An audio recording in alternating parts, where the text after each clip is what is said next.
আসসালামু আলাইকুম। So guys, তো আজকে নতুন একটা ভিডিও নিয়ে চলে আসলে আমার কবুতরের খাবার দিয়ে শুরু করলাম ভিডিওটা। তো আজকে আমাদের দিয়ে আকাশের অবস্থা খুবই খারাপ, যে চারিদিকে বৃষ্টি। আর এখানে এই যে আমার কবুতরগুলোকে আমার ঘরের ভিতরে খাবার দিলাম। তো কিছু কিছু কবুতর খাবার খাইতেছে, আর কিছু কিছু কবুতর আপনার বাইরে এখনো আছে।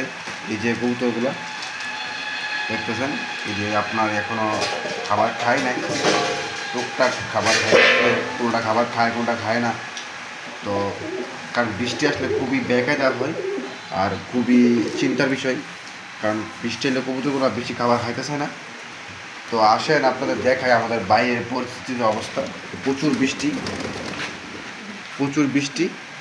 তার মাঝে আপনার এই যে আমার কবুতরের খামারের বর্তমান অবস্থা দেখতেছেন, সবগুলা কবুতর ভিজা, একদম অবস্থা সিরিয়াস। আর কবুতর আপনার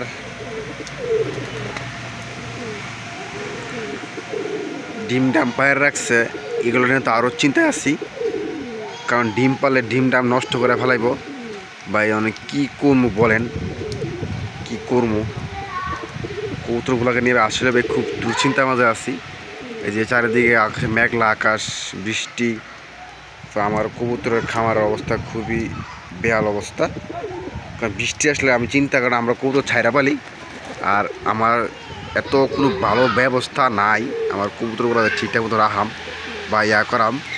তো খুবই চিন্তা আমি আছি ভাই। এই যে কবুতর ভিজতেছে, জায়গা কম আমার, আপনার জায়গা কম, কিন্তু ওই যে দুইটা বাচ্চা ভিতরে বসে রয়েছে, খুবই বাচ্চা। এইটা বাচ্চা, আপনার এইটা বাচ্চা, এরপরে এই যে এইটা বাচ্চা লাল বোম্বাইয়া, এটা বাচ্চা।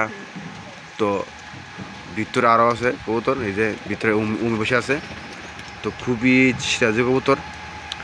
তো খুবই চিন্তা আমি আছি ভাই, কারণ কবুতর পাইলে তো লাভ তো হয় না, আর ওগুলো লস। কিন্তু তার মধ্যে যদি বৃষ্টি মিষ্টি আইসা আবার না আসলে, বৃষ্টি না আসলে আবার কেমন না, কিন্তু বৃষ্টি আসলে আমার খুবই বেকায়দা হয়। যাই হোক, আল্লাহ তাআলা যা করে বলার জন্য করে। তো আসি ভাই আপনাদের দোয়ায়। তো আপনারা যারা যারা আমার চ্যানেলে নতুন আছেন তারা অবশ্যই চ্যানেলটা সাবস্ক্রাইব করবেন, আর যারা যারা সাবস্ক্রাইব করেন তাদেরকে অসংখ্য অসংখ্য ধন্যবাদ। আর সবাই ওটা লাইক কমেন্ট শেয়ার করবেন। আর কবুতর শান্তি প্রতীক, কবুতর পালার চেষ্টা করবেন। সবাইকে আসসালামু আলাইকুম রহমতুল্লাহ মুবারাকাতু। তো এই দেখেন বৃষ্টি গাইস, অনেক বৃষ্টি। আমার কবুতর সবগুলো ভিজা গেছে, একদম ভিজা অবস্থা সিরিয়াস। তো সবাইকে আসসালামু আলাইকুম, থ্যাংক ইউ।